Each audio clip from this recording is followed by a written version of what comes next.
Welcome, everybody. My name is Roger Berkowitz. I'm the founder and academic director here at the Hannah Arendt Center at Bard College. I'm thrilled to be with you today for the virtual reading group. We are reading Hannah Arendt's book, Between Past and Future.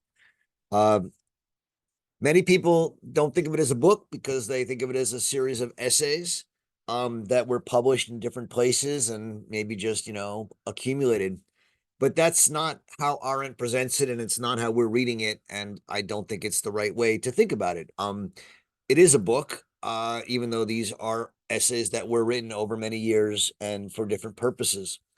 They are, as she says, exercises in thinking, and they're attempts to think through uh, the fundamental problem of not the modern uh, not the modern world, but the modern age. Um, and that fundamental problem is the problem of the break in tradition or the shattering of the pillars of tradition. Um, Another word for that problem is the loss of authority. Uh, and so um, I mean, this may sound like an extraordinarily silly claim that I'm about to make, but I believe it, and so I'll make it. Which is that this essay, "What is Authority," is in many ways uh, foundational for all of Arendt's political thinking. Um, I don't think uh, one can really understand Hannah Arendt and her political thought without understanding this essay. Now, let me say, she talks about the ideas that are in this essay in many places, right? I mean, if you were to read parts of the origins or parts of on revolution, where authority plays an enormous role, especially in chapter 5, um, or if you were to read parts of the human condition and even other essays in this book and in others like the crisis in education, authority is clearly something she is consumed with, um, and the loss of authority, the shattering of tradition, and the loss of authority go together. But this is the essay in which she really approaches this problem of the loss of authority and what is authority and what was authority head on. And so, uh, if you really do want to understand her, struggling with and grappling with the nuances and complexities of this essay is absolutely essential. Um, as I said, and when we discussed the preface about a month ago, uh, the 8 exercises in thinking in this book are put into 3 different categories. The first 2 on tradition and history um look at the break in tradition and the rise of a kind of modern process thinking that for her makes this world particularly dangerous. Um, the next 2, and what we're starting now, what is authority and what is freedom, look at the 2 fundamental problems of our time that she thinks we are consumed with. Um, on the one hand, the sense of many liberals or progressives, however you want to call it, that the world is arcing towards freedom, and that any retardation of that arc towards freedom uh, is a backsliding that needs to be resisted. And on the other hand, what we might call conservatives, who think that the world is arcing away from authority towards anarchy and libertinism, and that um, we need to at times hold on to and restore ancient authority to prevent the complete loss of freedom and authority in the world. And so these two essays really do confront a kind of dualistic problem for her, that both freedom and authority are seen by large numbers of people as threatened, and much of modern politics and political thinking is simply an oscillation between, on the one hand, pursuing freedom, and when freedom becomes too great, turning back to authority. And then when people see authority as a retardation of the pursuit of freedom, we move back towards freedom. And then when there's too much freedom, we move back towards authority. And she thinks that this oscillation between these two uh, sort of historically generated ideas, the sense that the world is moving in a direction of too much freedom or too little authority, is what is driving modern politics. And so not only is this an important essay in understanding Arendt's understanding of the crisis of politics and the crisis of our world, but I think for those of you trying to understand contemporary politics, and the way that progressives and conservatives interact, I think this essay is incredibly rich and important. Okay.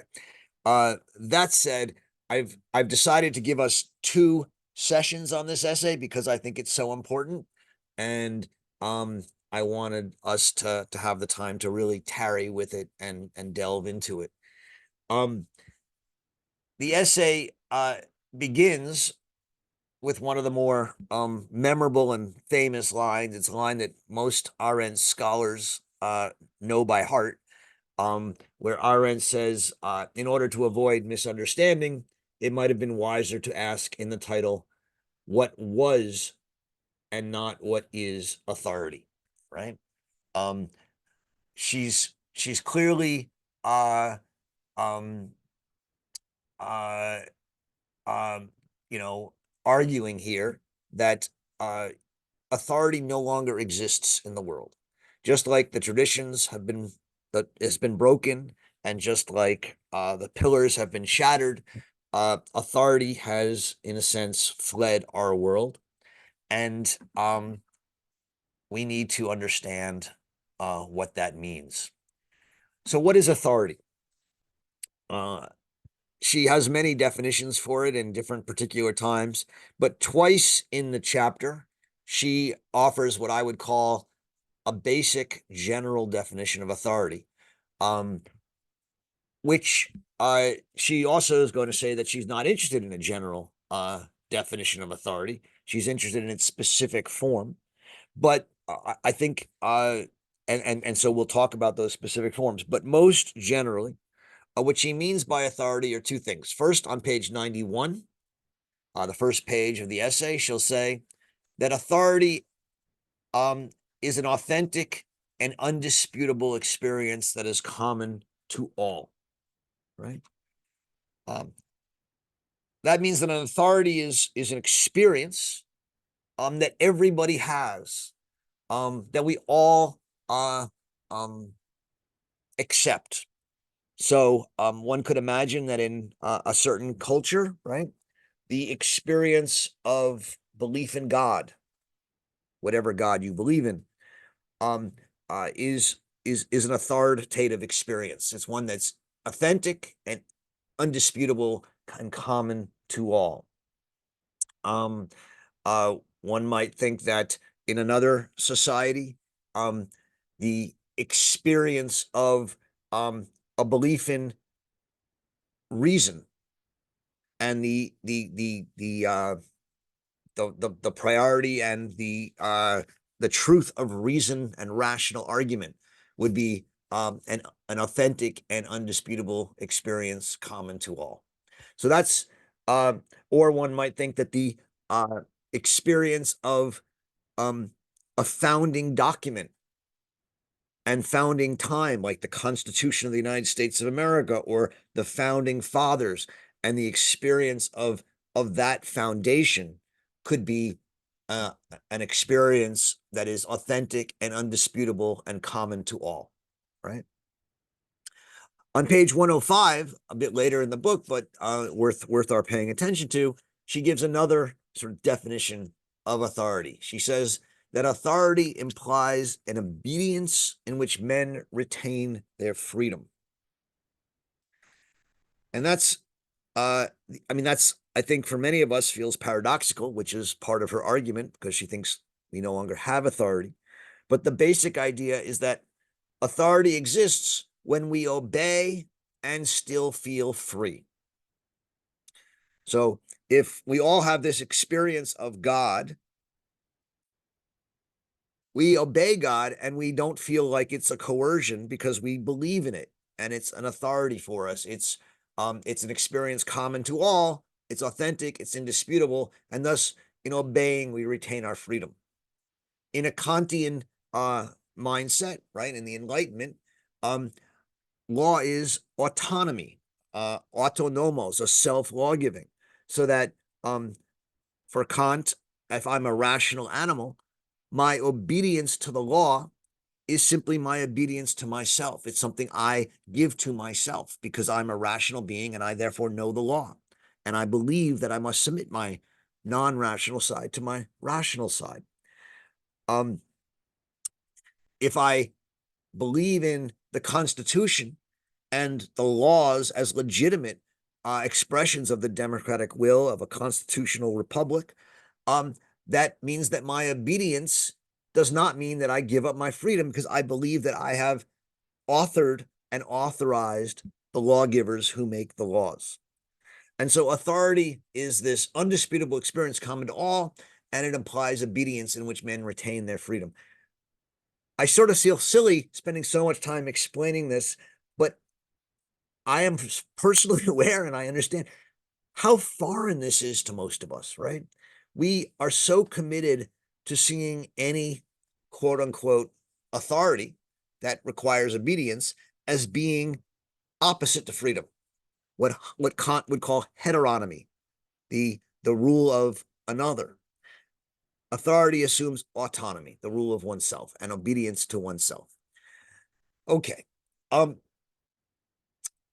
second point that Arendt makes in this essay and in this amazing introduction to the essay, which I think is one of my these first 15 or so pages are just some of my favorite pages in her whole oeuvre.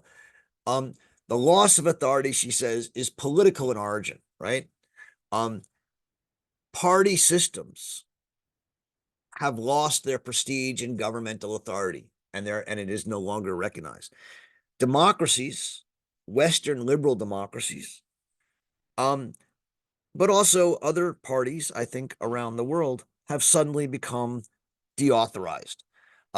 This is what she'll call in other writings a revolutionary situation or a crisis in authority. In the 1920s and 30s, liberal democracies in the world lost their legitimacy. And people responded to that in different places with fascism, with tyranny, with totalitarianism. And in every democracy, including in the United States, there were flirtations with fascism and tyranny. In many countries, fascism and tyranny won. In some countries, it didn't, and that led to a world war. But for her, it's a breakdown in all traditional authorities. And what she found troublesome, to say the least, in this situation is that amidst the breakdown of political parties and political authority, totalitarianism as a new form of government appeared best fitted to take advantage of the general political loss of authority. Authoritarianism offered an answer that spoke to people who were living without authority. And so that's the background, the political background of this essay. At the same time as politics is the origin of the loss of authority, the loss of authority moves beyond politics, and it also includes what she calls the pre-political realms and pre-political authorities. And the two the main one she talks about here is education and child rearing. In when you educate a child and you teach a child, authority was natural. You have, children respect their parents or respect their teachers, and they have to be born into a world which is the world of the parents and the teachers who then teach them that world. And the parents and the teachers have to have the confidence that that world is worth teaching and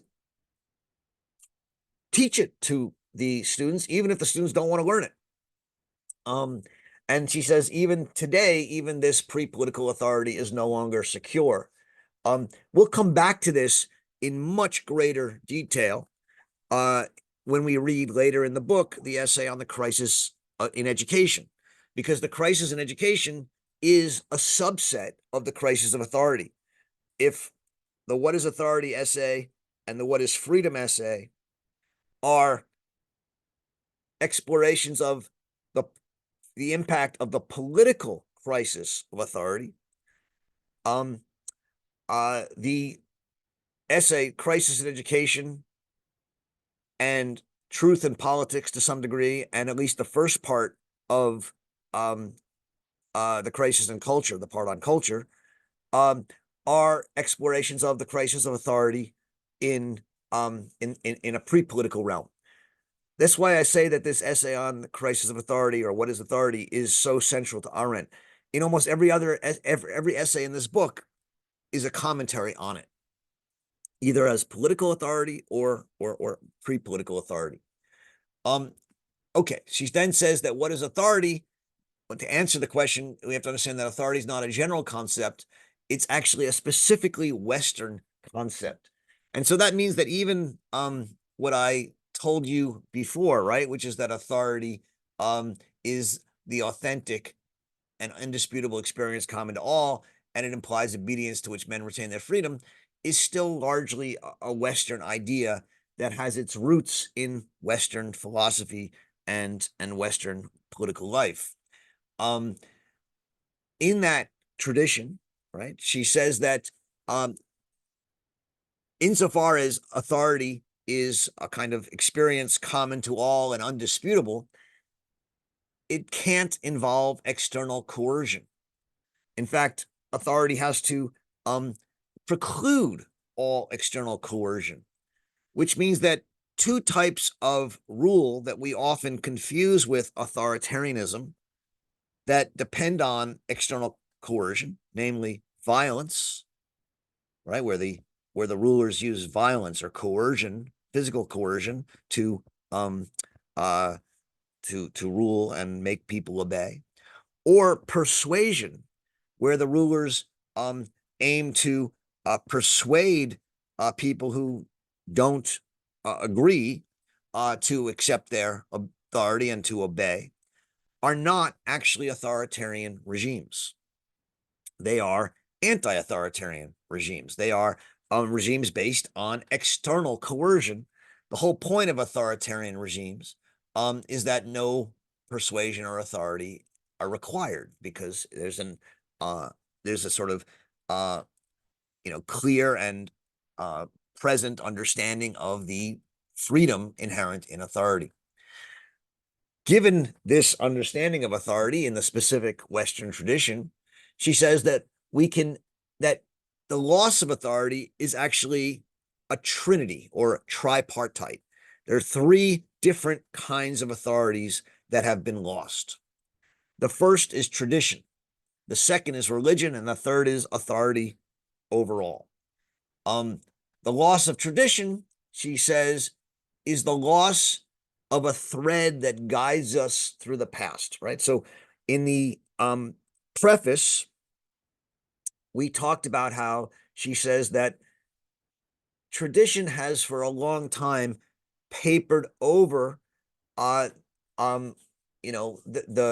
problems and the disagreements in society. Even, there are rich and poor, there are lower class and upper class, there may be Christians and Jews or Christians and Muslims, there may be Romans and Carthaginians, right? And there are differences, and people aren't the same. But the sort of tradition that says, we obey the emperor or we obey the laws, these traditions become a thread that guides us and serves as a kind of authority that papers over disagreements and allows there to be a common groundwork for the world. In this sense, tradition is not the same as the past, because the past is just could be an unmastered past. Tradition is a way of mastering the past, of guiding us through it, and the particular thread that tradition carries limits our understanding of the past and thus gives it a kind of authority. But insofar as this tradition limits our understanding of the past and gives it a kind of authority, it also fetters us. It chains us to one particular outlook. Could be a Christian outlook or a Roman outlook or an elite outlook or a rationalist outlook. And thus, there's a kind of danger in tradition as well as a benefit of it. As we begin to lose tradition with the break in tradition, she says we are in danger of forgetting our way through the past. Again, the past is different from tradition, but tradition helps us remember the past, even if it's just one path through the past, one thread through the past.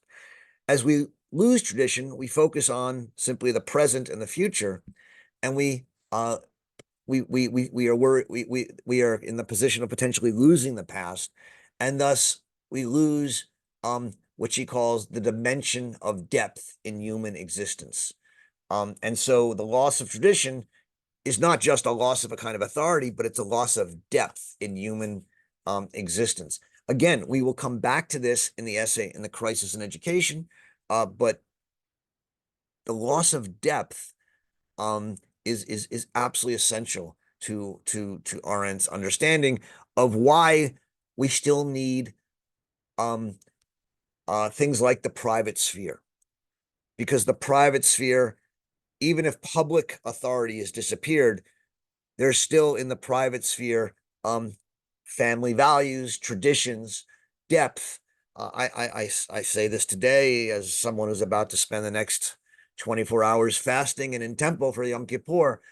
And even though I'm not a religious person, the participation in a cultural ritual provides a kind of connection to a tradition and a past and a kind of depth to one's life that Arendt is here talking about. Okay. After tradition, a second kind of authority which he thinks has been lost is religion. With the criticism of religion in the 18th and 19th centuries, we begin to have doubts about belief, but she thinks we still can have faith in something. And yet even faith has been, she says, gravely endangered by the crisis of institutional religion. The last and obviously most important crisis of authority, loss of authority, is the loss of authority itself, which is different from both tradition and religion. The loss of authority is more encompassing. It's the loss of a groundwork. It's the loss of any sense of permanence and reliability. It's a sense that we think we understand the very common world we live in. And so she says on page 95 that resting on a foundation in the past as its unshaken cornerstone, right, gave the world permanence and durability, which human beings need precisely because they are mortals. The most unstable and futile beings we know of. We humans are mortals. We're unstable. We're going to die. We lie. We do this. We don't know what we're doing next. And we need a kind of stability. We need a permanence. We need a world to live in. And authority grounds that world. The loss of authority, she says, is tantamount to the loss of the groundwork of the world. And so this leads to the question of the whole book, right? Which is how to live in a world without political authority. How do you live in which there's no groundwork, there's no tradition, there's no religion, there's no thread through the past, there's no faith or belief, and there's no groundwork.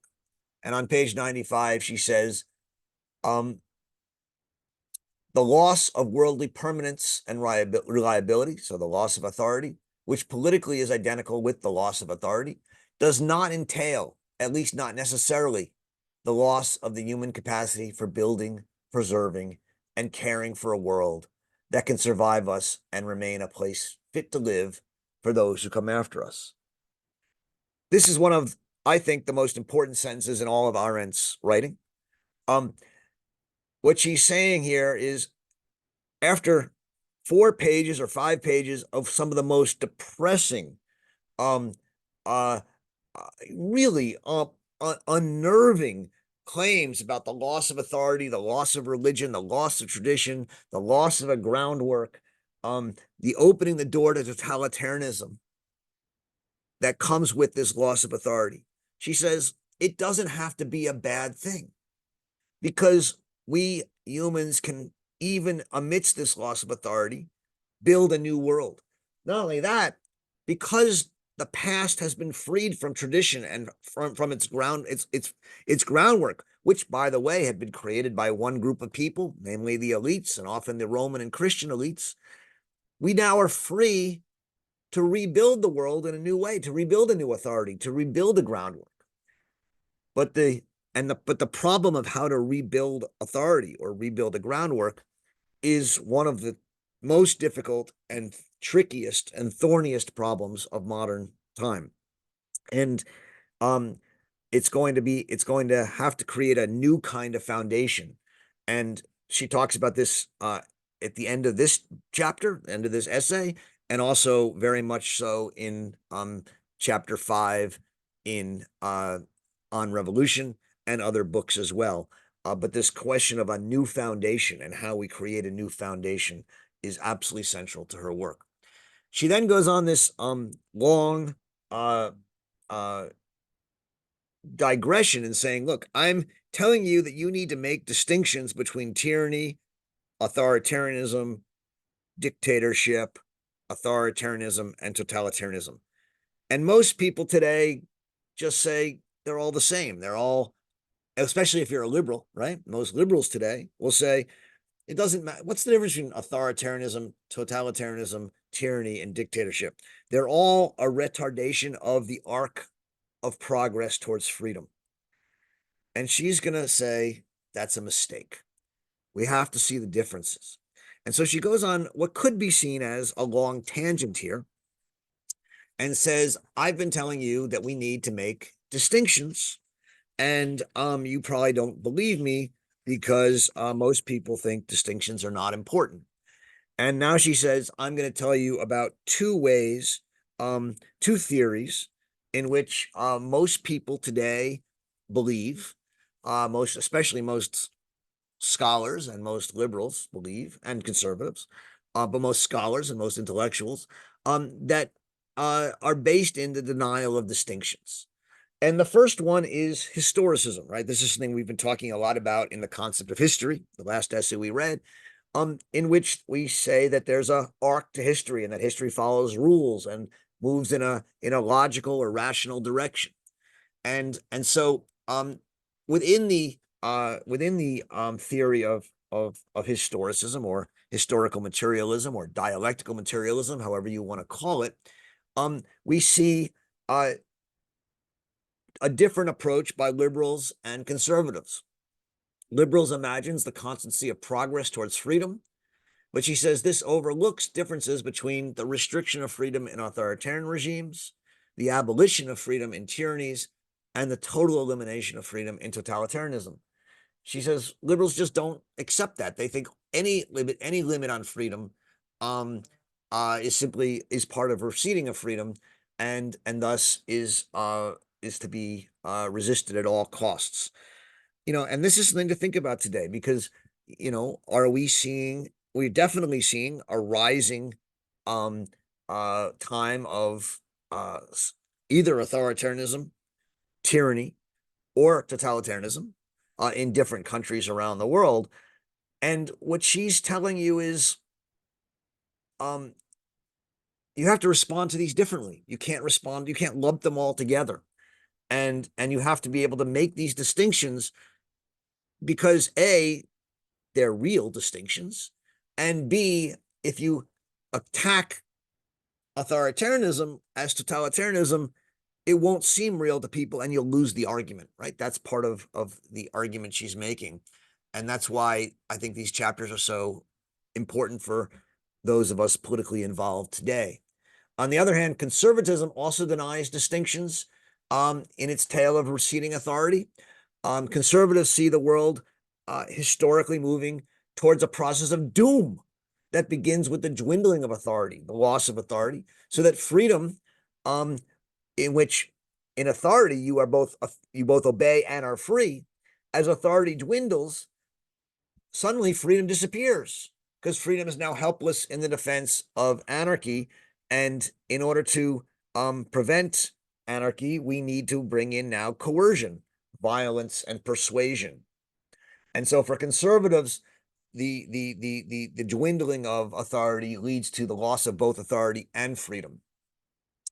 So conservatives, as you're hearing very much today in our political discourse in the United States, that democracy and the kind of anarchic democracy that they associate, that many conservatives today are associate with the liberal classes, is identified with the disappearance of all traditionally recognized authorities, and thus a kind of totalitarianism in which there is simply no ability to live in freedom.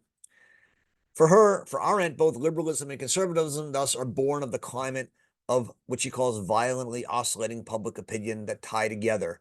They need each other. They both seek a restoration of freedom or authority, and they're two sides of the same coin. They are part of the philosophy of history, understood as a process that moves forward either towards freedom or a loss of authority.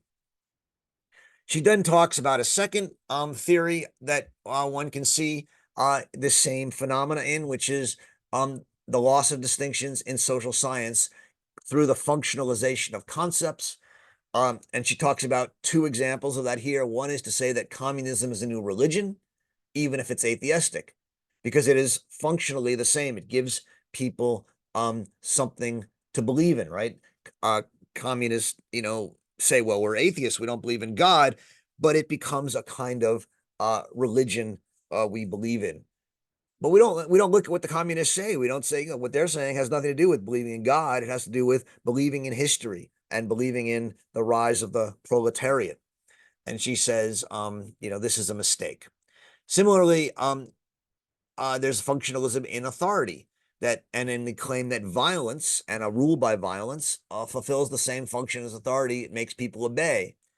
And she says those violence and authority could be seen as the same functionally. And she doesn't think either of these are the case. If you leave aside these theories and simply look at the apparatus of rule, right? She thinks you see radical and meaningful differences between authoritarian, tyrannical, and totalitarian regimes. These pages from 98 until 100 or so are some of the more quoted passages often in Arendt.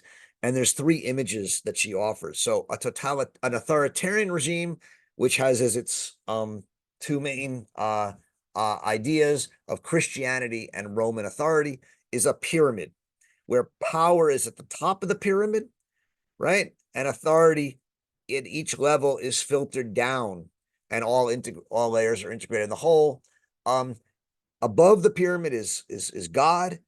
You have maybe the Pope or the king at the top, and then the nobles, the rulers, the whatever, all the way down to the bottom. The point is that the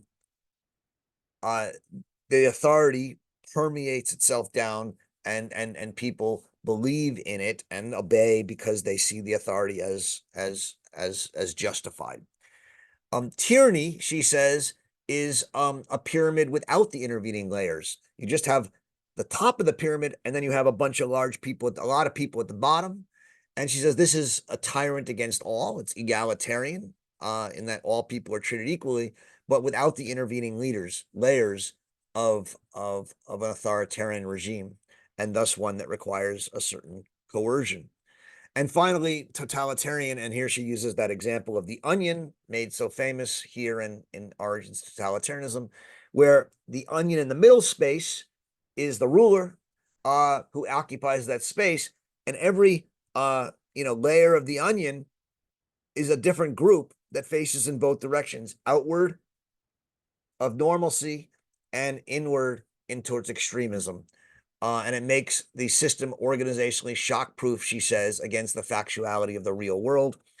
Um, and so we have this three different models of different rule of these things that we need to make distinctions about.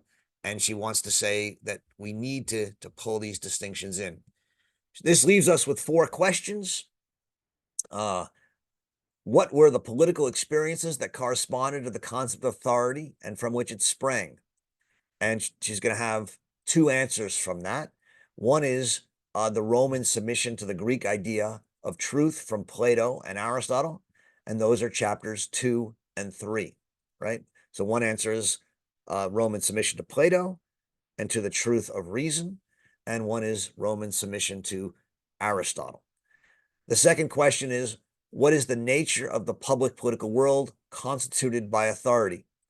And here she's going to talk about in chapter 4 or section 4, Rome and the idea of foundation, how you create a foundational authority.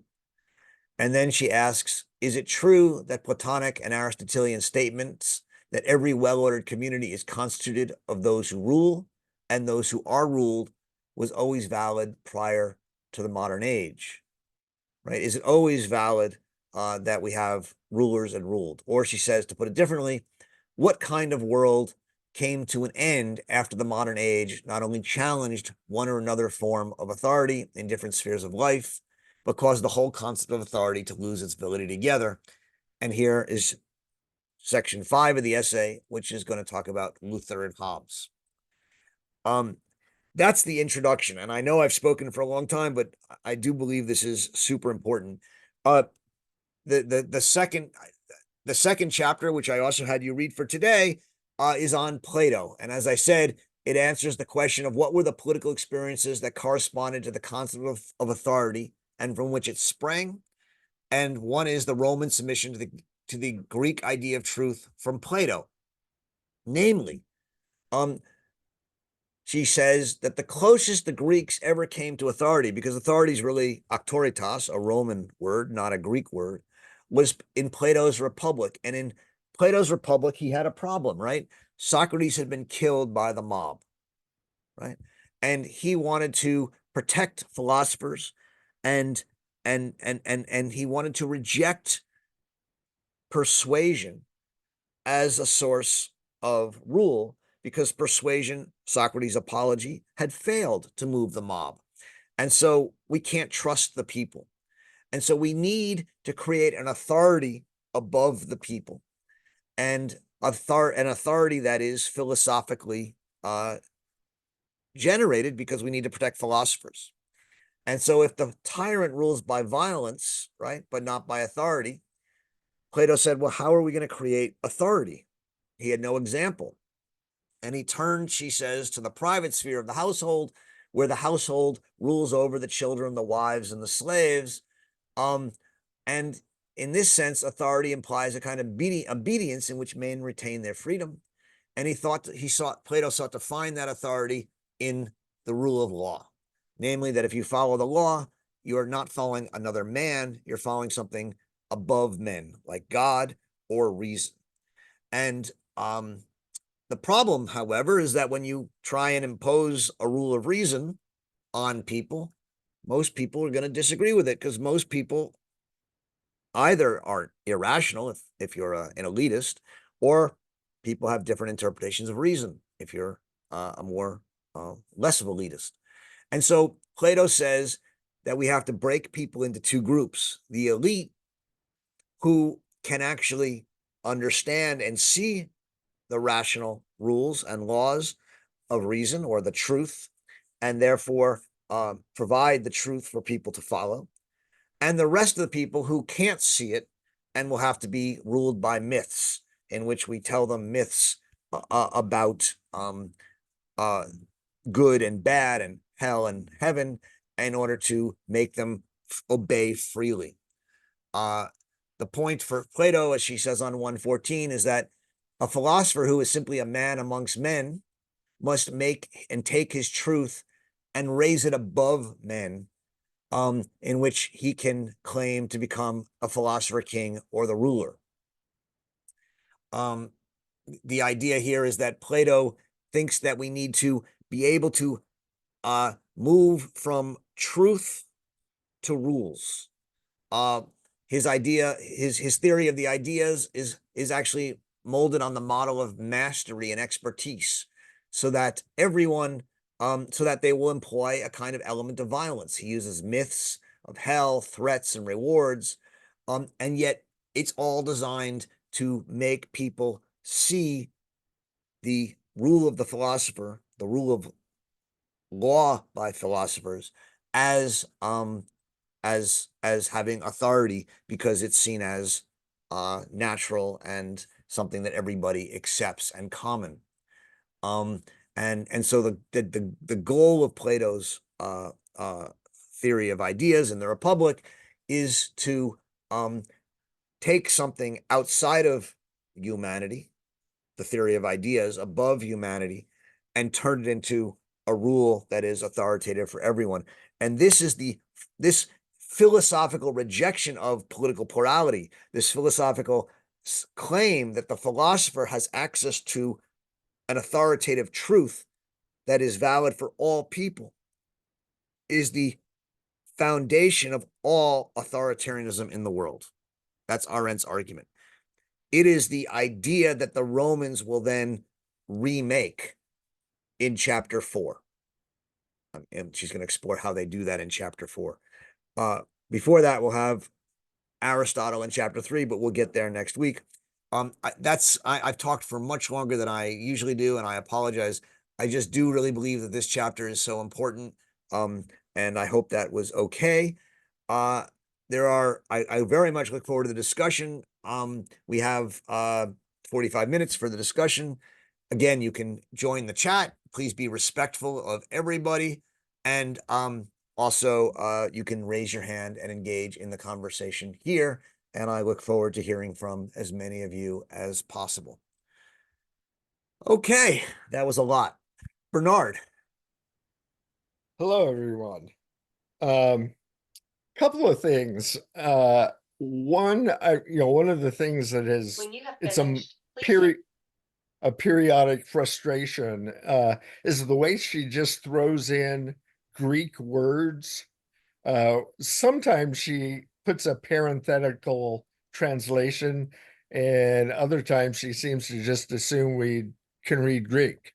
Uh, and I don't know if there was a reason behind her method here that you might be able to share.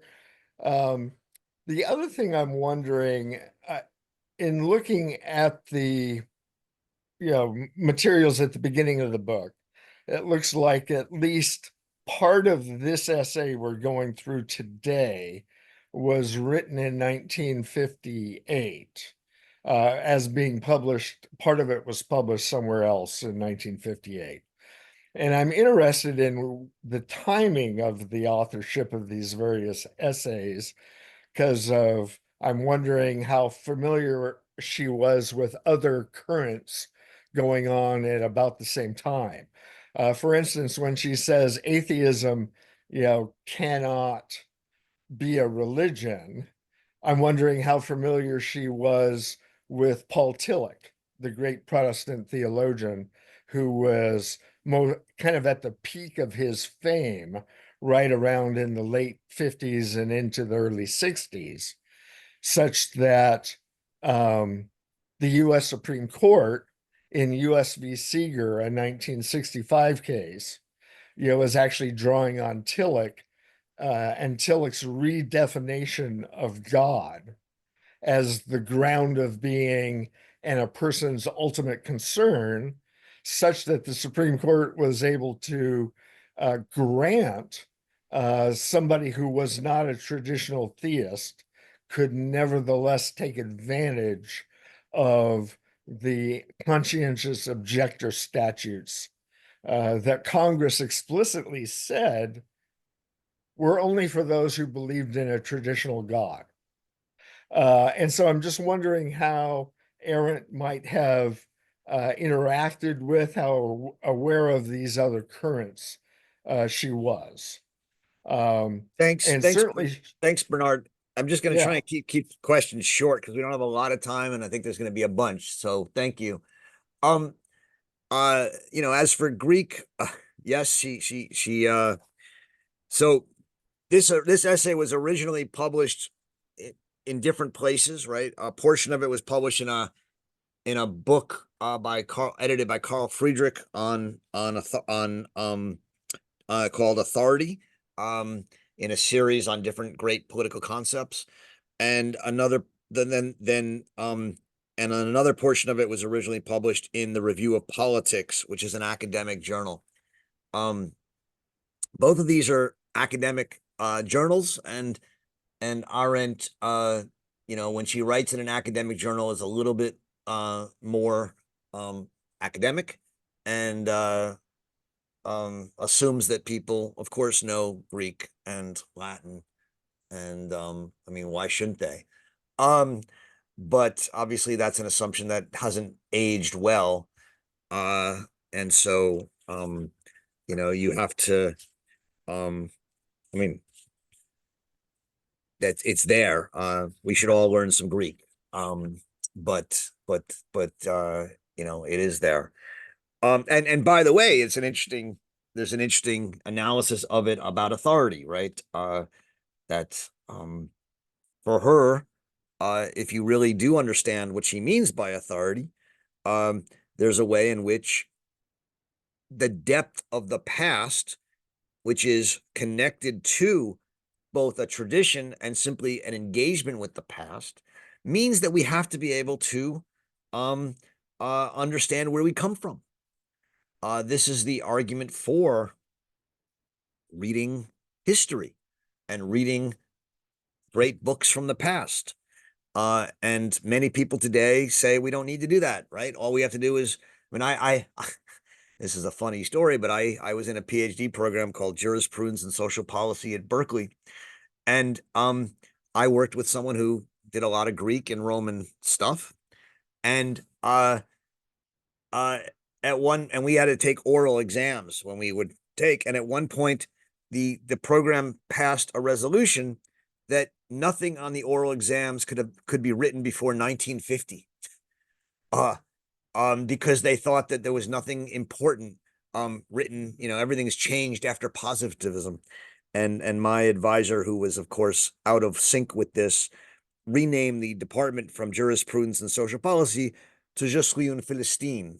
Um, uh, I am a Philistine, because for him, the idea that you could simply become educated and not read anything post 1950 was Philistinism, was barbarism, um, and so, but this is a fairly common belief of many social science departments and scholars today, that modern scholarship has superseded the ancients, and not only the ancients, but the Christians and the Muslims and the Jews and the Zoroastrians, and that we don't have much to learn from them that can't be put into modern positivist philosophy.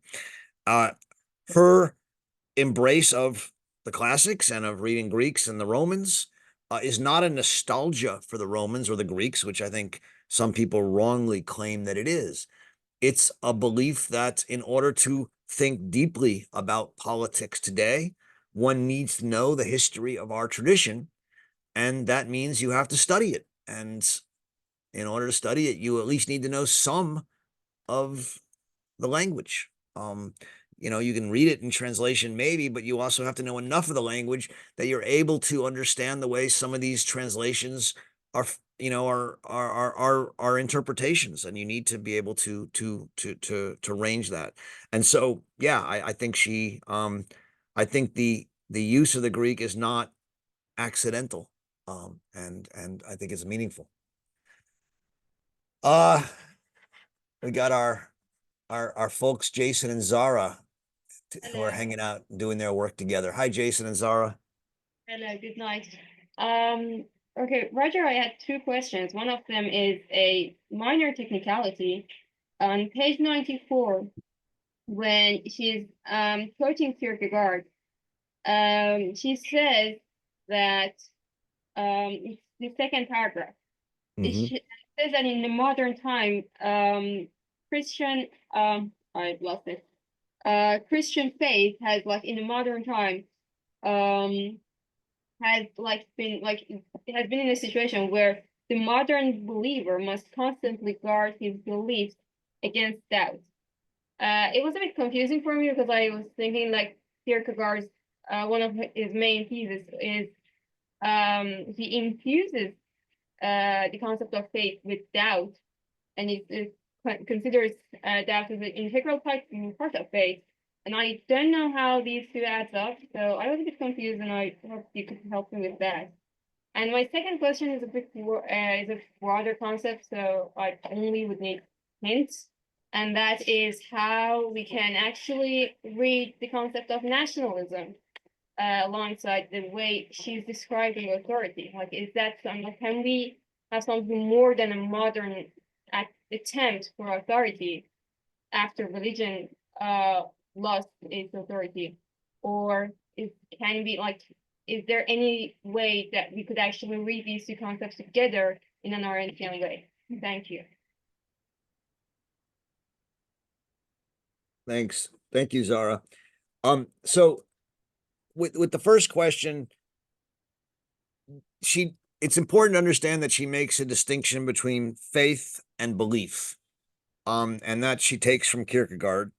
The radical criticism of religious belief leads to doubt, right? Uh but as you said, Kierkegaard then tries to incorporate doubt within the religious tradition and hold on to the idea of faith. So what she's saying is that the loss of belief is key to this time, but what Kierkegaard and others try and do is hold on to faith that incorporates the loss of belief and the doubt into God. Um, and so she makes that distinction, and one would have to unpack that. She thinks that even faith is being challenged by the crisis of institutional religion, but that's not Kierkegaard's position. That's her position, and so that would be her response there, as far as I understand it. On the question of nationalism, it's a good question. Um, uh, this actually very much relates to the conference we have coming up at the Arendt Center next week on tribalism and cosmopolitanism. Um, if you think that, if you understand in some way that all human started in tribes, uh, that were, very small, effective bands of people who joined together um, because of some sense of bonded togetherness. As those tribes got bigger into villages or towns, and then of course nations, um, you needed to replace the kind of um, close, common um, sense of effective coherence with something else. Now, it doesn't, none of this has to be blood related. I mean, many tribes were not blood related. They were often people incorporated non relatives into their tribes and things of that sort. It was more since the closeness and the trust that you knew these people and you grew with them. But as you get into a bigger town or city, you're suddenly, walking down the street and you don't know most of the people. I live in New York City, where of course I know almost nobody. And so how do you create a kind of bond that we're all New Yorkers, or we're all Americans, or we're all Germans, or we're all Chinese? And so there are different answers to that. One is a kind of blood and Blut and Boden, blood and ground, or blood and land kind of thing. But you don't have to go in that direction. You can also go into institutions, and what unites us as Americans, or is a belief in the Constitution, or a belief in the Supreme Court, or a belief in our legal system. or a belief in, democracy. Or you can move into Arendt's ultimate argument, which is that what connects us in nations is sort of a theory of foundation, or an experience, not a theory, an experience of a joint foundation, which is what we'll talk about in section 4 of this essay on the Roman idea of foundation, which she thinks we need to recover. The point is that nationalism is a way of creating a sense of authority, but there's many different kinds of nationalism, and they don't all have to be as dangerous as others in her viewpoint. So, thank you. Tessa, you're up next. I don't know if I've met you before or not. Hi, thank you. I was also looking at the Greek and mostly trusting that she was telling us what it meant for the most part until I got to page 109 towards the end. And then she has some Greek and then says, it says, but to contemplate the true essence of being, then her Greek phrase. And I don't know any Greek, and I really don't know any Greek philosophy, but the essence of being just sounded more like Aristotle than Plato to me. So I asked a friend who does know Greek, what does this Greek phrase mean? And so blepin means to look, aletheston is the truth. So it says to look at the truth. And this I found, if Hannah Arendt is equating essence of being with looking at the truth, I don't know whether she's talking about Greek thought or if this is some insight of hers. And then as we get towards the end of this chapter, on page 115, she says, hence the interest of the philosopher and the interest of man qua man coincide. And I'm wondering, does she mean because they shared this essence of being? So Yeah. Thank you, thank you, Tessa. First of all, kudos to you, right, for doing what all readers of any good text should do, which is put it to question and ask somebody, what does this Greek mean? And don't just take her word for it. And that's not just in Greek, but in anything she says, I mean, if you want to read any text well, when I teach a text like this, I can teach a whole course on just this essay, and we will go and read the sections on Aristotle and read the sections of Plato as we're reading, this text, and it takes a whole semester just to read one essay. That's how you read. And so I just want to commend you for checking on her Greek and looking at it. So blepenesto aletestataton is a seeing of aletheia, of that which is unconcealed. Aletheia is a particular it does mean truth, but it means truth in the way that Plato and the way the Greeks pre-Plato understood truth as what is unconcealed. And as you said, it's the seeing of what is unconcealed. How is that to contemplate the true essence of being? Well, if you recall book 7 of the Republic, right, where the philosopher is in the cave with the rest of people, and what they see is not aletheia, the truth that is unconcealed. What they see are the shadows on the wall thrown from some light behind them, and they're chained and only can see the shadows. And the philosopher is the one who periagoge, who turns around and walks out of the cave to see the truth in the light. And in seeing the truth in the light, what the philosopher sees is the ideas, the idea to agaton, the idea of the good. And the idea of the good is the idea And what the ideas are the super sensible. They're not, you don't see them with your eyes, you see them with your mind's eye. And as a result, they are permanent, and they're not subject to the mistakes of our vision and our perception. And in so far as the truths that we see when we climb out of the cave and look with our mind's eye, they are the essence of being. They are being as opposed to appearance.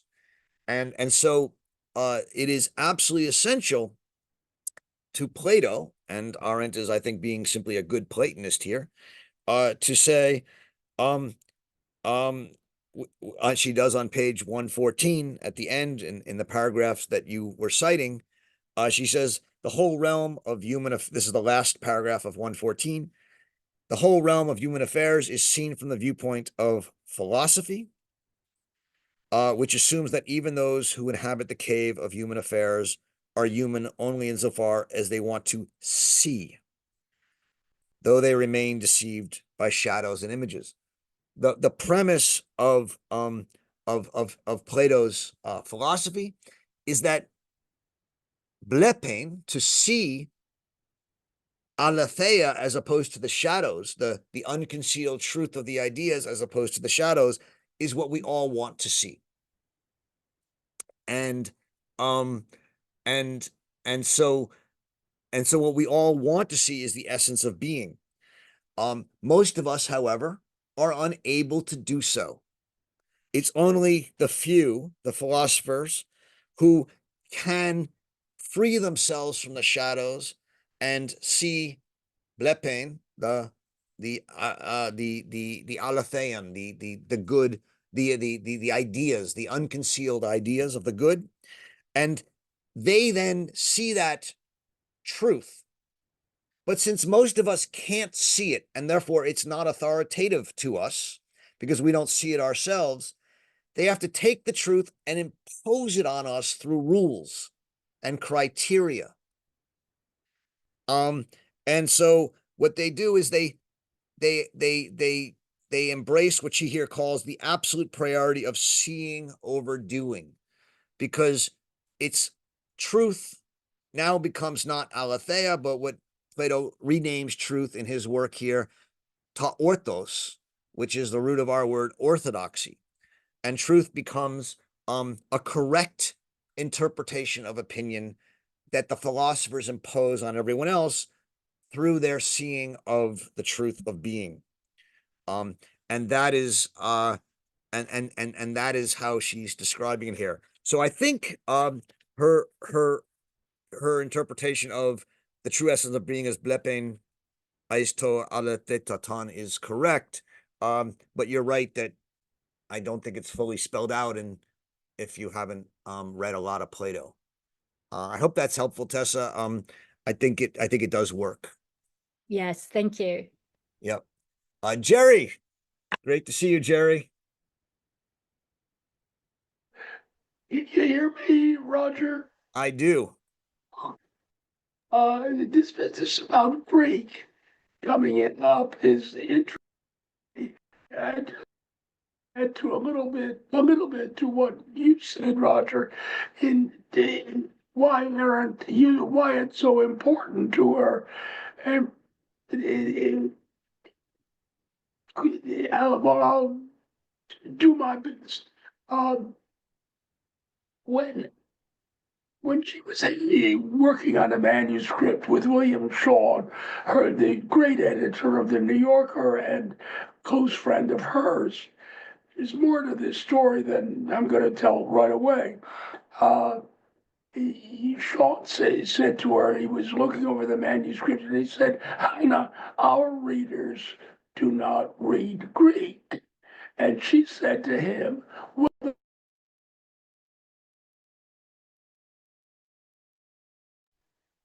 sorry? You went out for a second, but I think you meant to, she said they should, right? She said they ought to. Yes.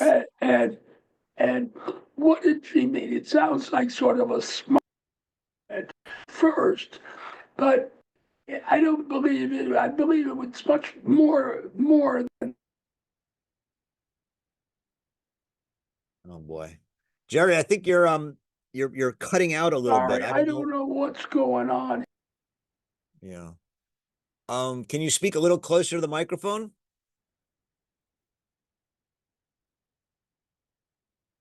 Ugh. I'm not sure where the mic is. That better?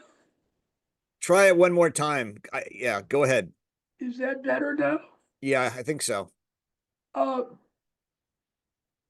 Anyway, as you know, Roger, in her journals, there are long passages, quotations from Greek, in which she sometimes replies in Greek.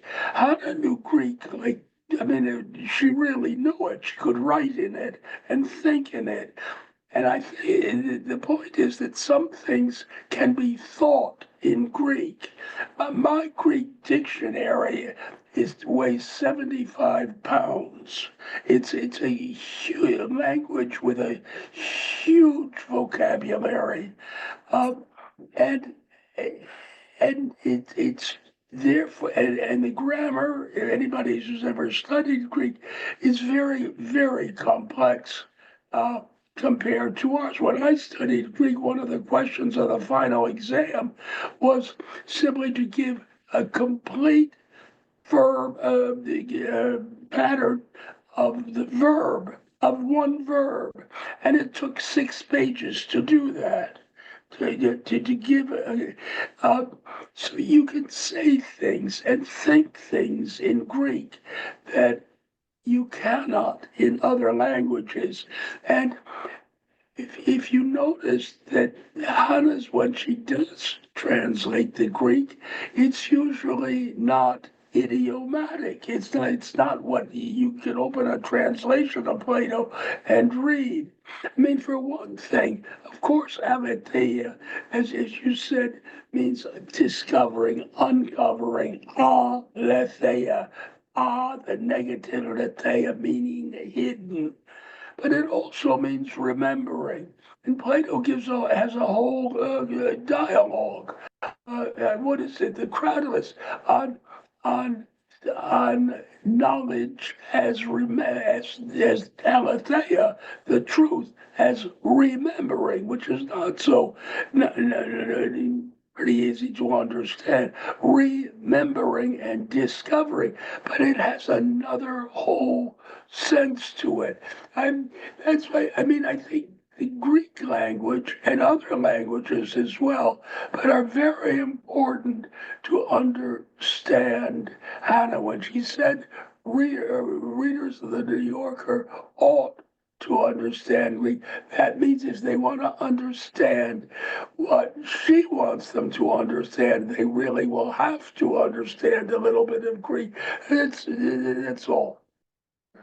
Thank you, Jerry. I think that's absolutely right. And I mean, I think today people, it's a question of this. I mean, I know my first book came out with Harvard University Press, which is I think a fairly prestigious intellectual academic press. And I had a number of Greek epigraphs in the book, and they wouldn't publish them in Greek. They forced me to translate them. And I was a young scholar and I tried to resist. And I said, come on, I mean, it's the epigraphs. I put a translation under them, but they wouldn't even accept that. They said, we can't sell books if there's Greek letters in it. People won't buy them. And it was just shocking to me at the time that Harvard University Press would not allow Greek letters in any manuscripts, at least by a junior scholar at the time, that they would publish. But it shows what's happened to that kind of learning. So and I think Arendt, I don't know how she would respond to it today. I don't know, at some point you have to accept reality, right, Jerry?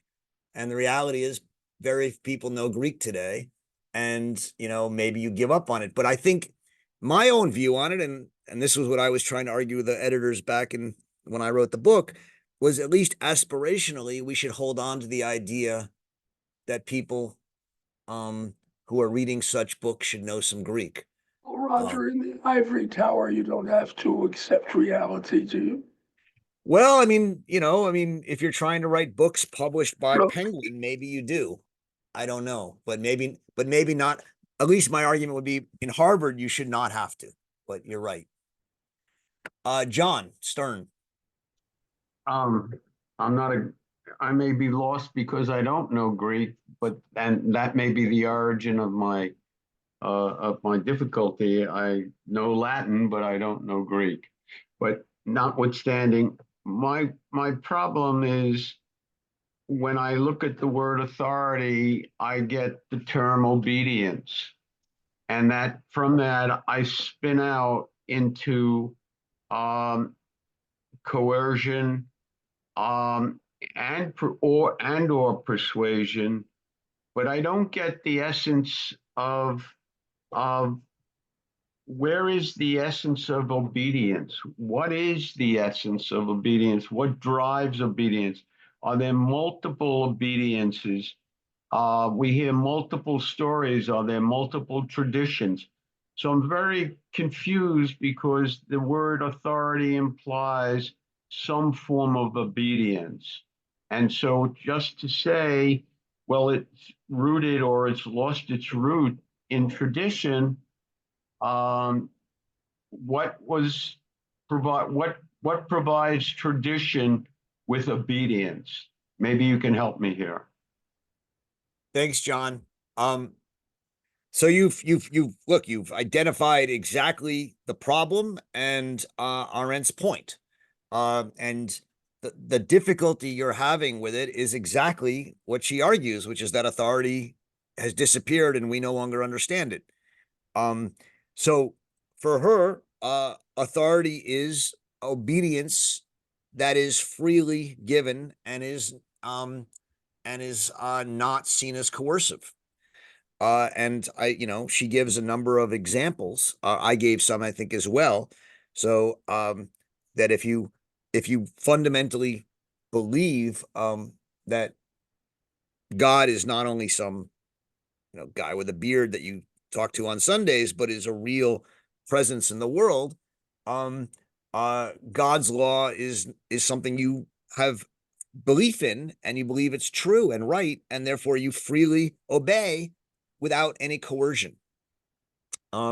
If you freely believe that the Constitution is a kind of sacrosanct document that expresses the principles of liberty and freedom and authority in the United States, you obey the Constitution even when it's against your interest to do so, because you think it's authoritative, you think it's right, and you don't need to be coerced to do so.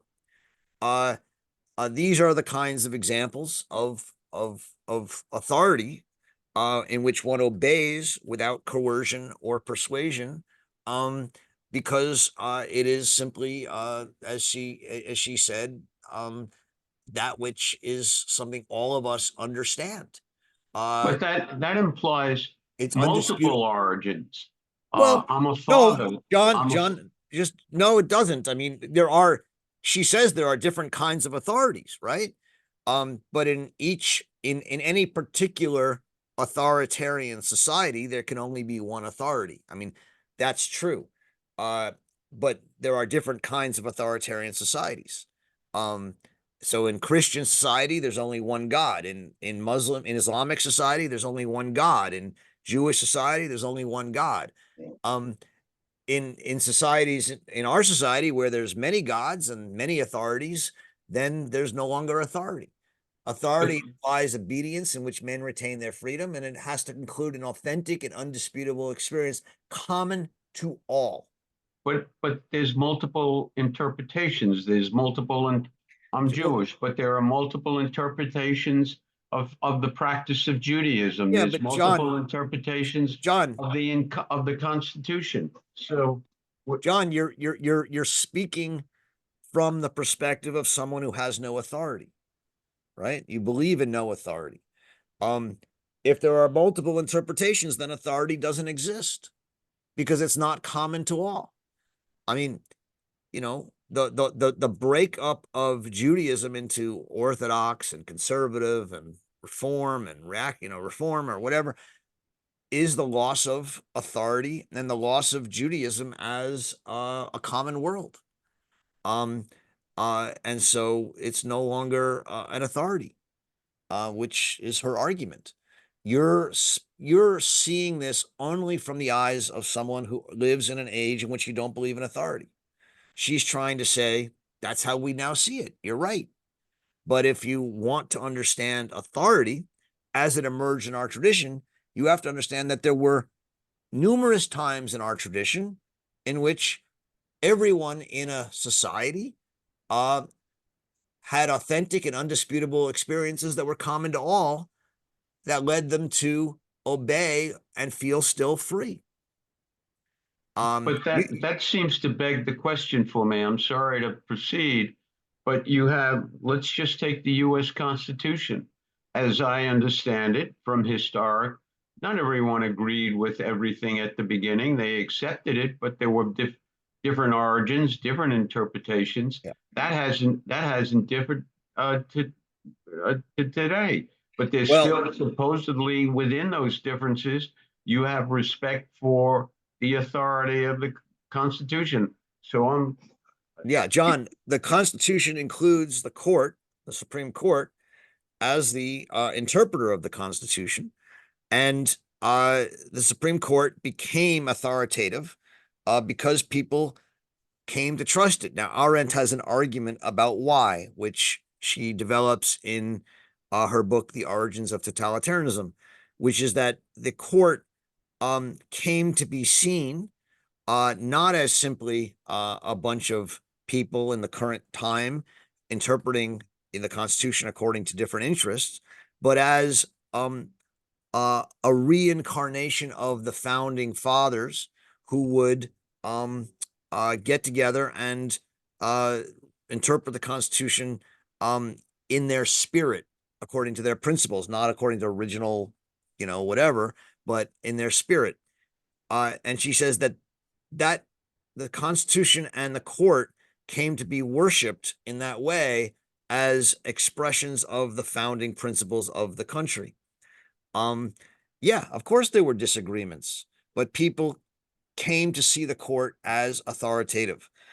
As we've increasingly politicized the court and come to see the court as politicized, that faith in the court as a kind of reincarnation of the founders that were speaking the principles of the Constitution has obviously been lost.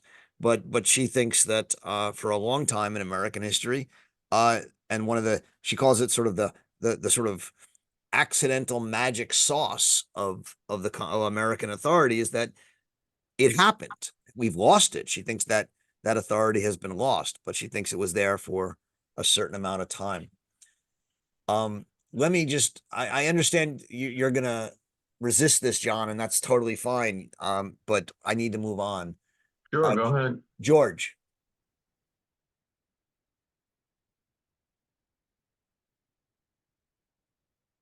George, I don't know if I can hear you. I'm trying to unmute. Can you hear me now? Yeah. Okay, I'll be quick. It seems to me in our chaotic, this is a question, in our chaotic world, there are just two flavors of authority. One is the post-Holocaust, they're both religious. There's the post-Holocaust religion of Martin Buber, who sees God coming out of hiding after the Holocaust and setting everything right and making things good for democratic liberalism. That hasn't turned out to be the case. The other one is the Carl Schmitt type of state of exception, which at this particular time really is taken over by another religion, and that's the charismatic Christian nationalism that's bringing a candidate as the new Cyrus to teach us all a lesson. So I think that we're a little beyond what Hannah Arendt was talking about. Maybe you can comment on that.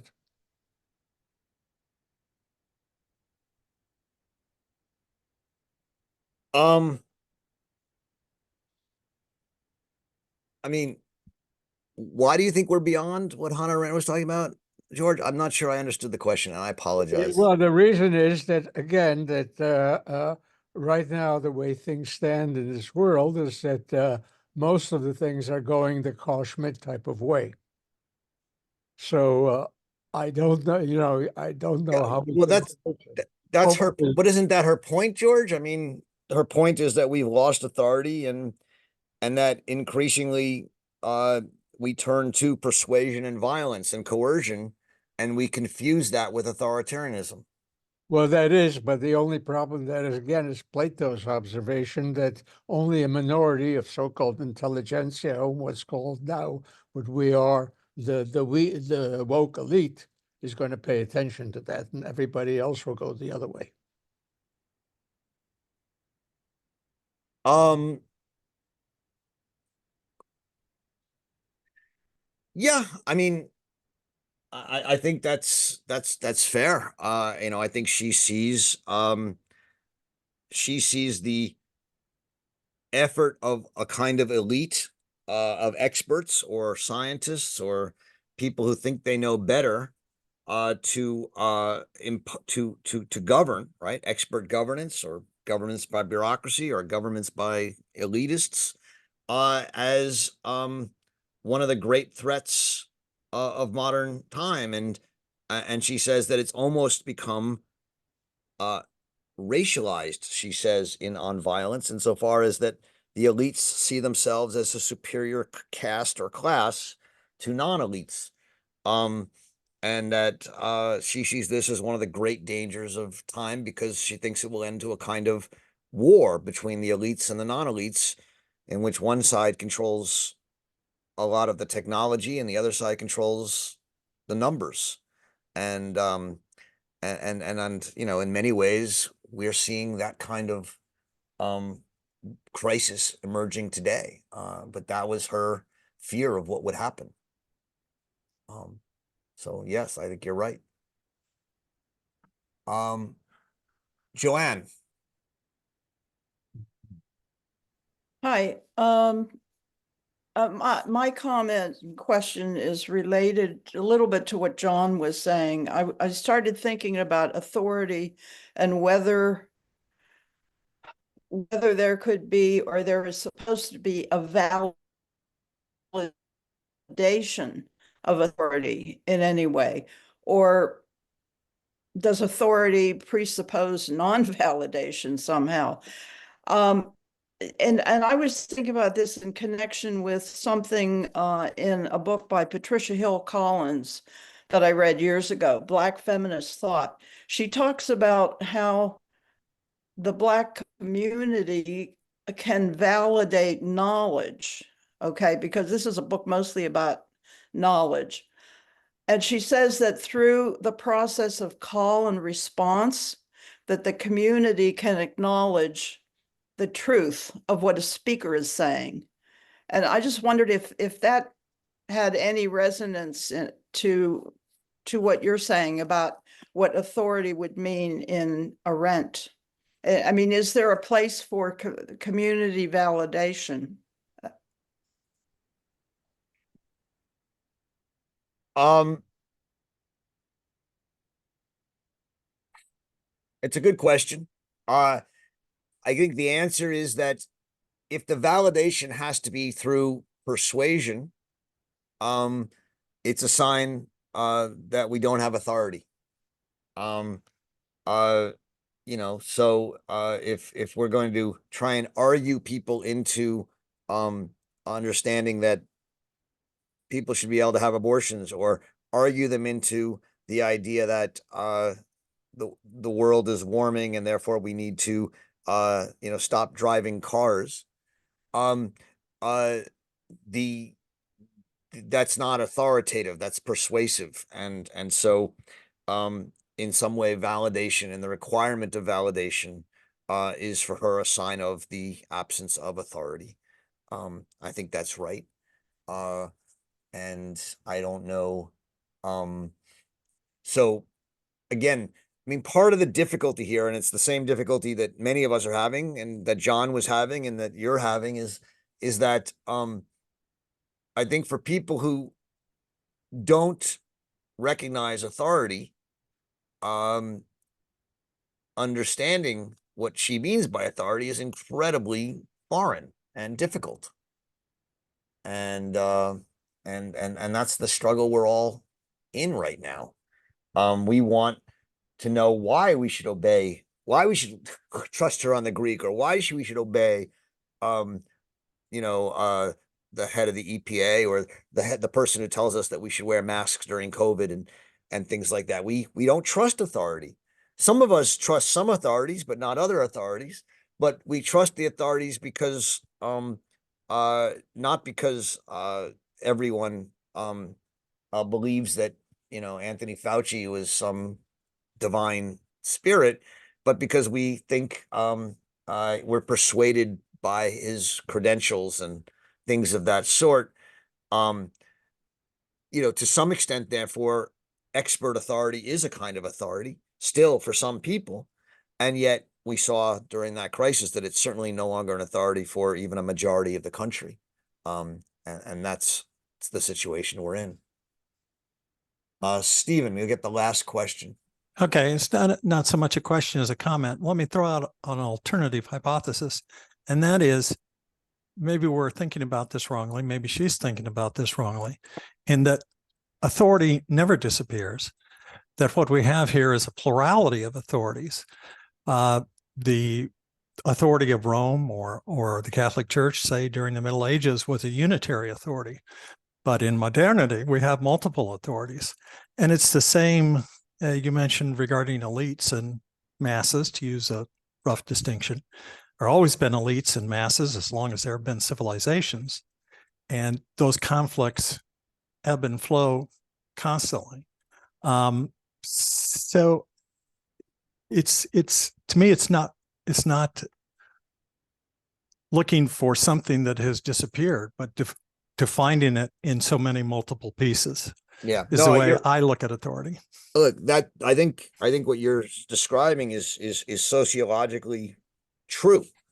But you know, it starts with people like Pascal, who you know, who, and the Jesuits, right? Who argued that as long as you could come up with a probable opinion, it would have authority.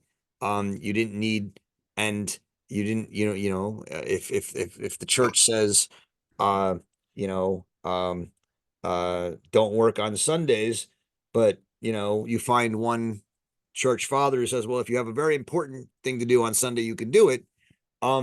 Then that's an authority because he's a church father. And that's, you know, that's the Jesuitical approach.